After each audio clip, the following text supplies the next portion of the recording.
Hey, I'm Geoff Calkins. I'm here with Ron Tillery. I'm the columnist at the Commercial Appeal. He is the only beat writer the Memphis Grizzlies have ever known. So, Ron, did it turn out okay for the Grizzlies as the 5 seed facing Portland? I think, it's best case scenario when you consider them losing the division and the 2nd seed. You go up against a Portland team that's really injured, and you have home court advantage. So, in that regard, yes, it turned out as best as it could. Do you expect the injury thing? Obviously, both teams are banged up. You know what Mike has been dealing with. Sure.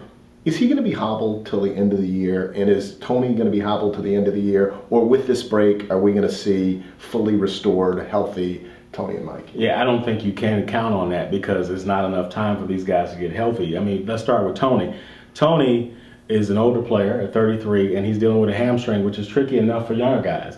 Mike has had everything imaginable. I mean, you're talking about the wrist, we're talking about both ankles, we're talking about the neck, the back. He's had a cut over each eye and a busted lip. And now he's dealing with a foot injury that he says makes him feel like he's walking on a golf ball every time he takes a step. So it's not going to heal, in a couple of days. So yes, absolutely, they're going to be dealing with injuries. And then, I know it sounds good to say, look, you're dealing with a banged up Portland team, but they got Damian Lillard, they've got an all-star in LaMarcus Aldridge.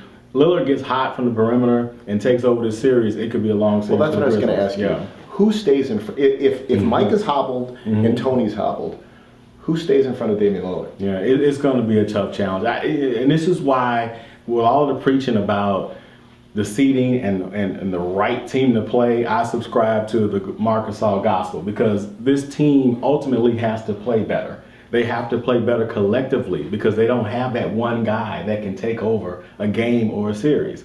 So that's what's most important because it doesn't matter who they play. If the Grizzlies don't get it together for a consistent period of time, they're going to be in trouble. Well, explain then to me what happened in the... Mark talks about playing the right way. Sure. He says he takes what's available.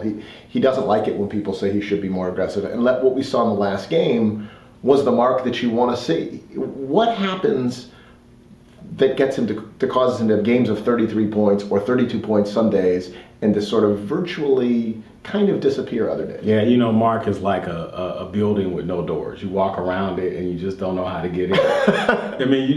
you cannot possibly understand what's going on with Marc Gasol. Right. I've been around Marc Gasol since he was a rookie. I've been around Pau Gasol. I've been around a Gasol since we got here. Since we started. Since we landed. First draft night when he's picked with the Atlanta Since Gasol landed on Memphis.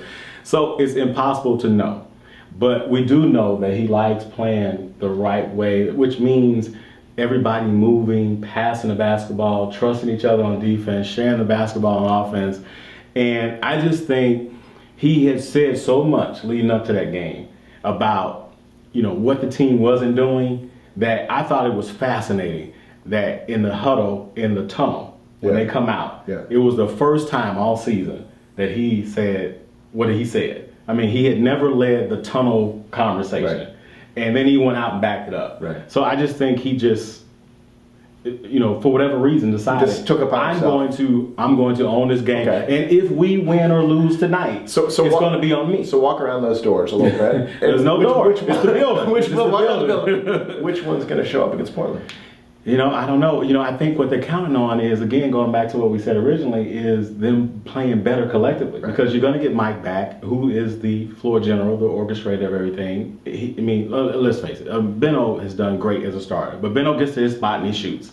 Right. Mike Conley runs stuff. Right. And that's what they're counting on. They're counting on Tony being the hype man and disrupting things. So I think they're just counting on them collectively coming together and playing like they played in the first half of the season. I really think that's what they're counting on. Can Dave Yeager keep running Vince Carter out there as badly as he's played and as well as we saw Jordan Adams play? This is going to sound harsher than it's intended to, but I think Dave Yeager risks losing credibility the more he trots out Vince Carter because Vince is a high IQ basketball player and a good guy.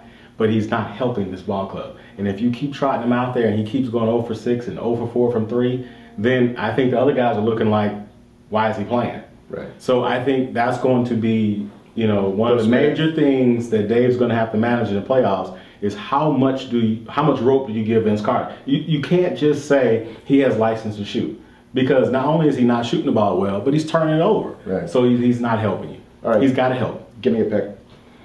I think the Grizzlies ultimately win this series. I think it's going to be longer than people think. Right. So I'm going to say Grizzlies in 6. I'll say the same thing. I don't buy this. It's going to be a walkover. No. Not from what I've seen from the Grizzlies since the All-Star break. The idea that just because the Grizzlies are healthier, in theory, Right. makes it an easy series, that's just not the case. All right, we'll check back in. Thanks for listening.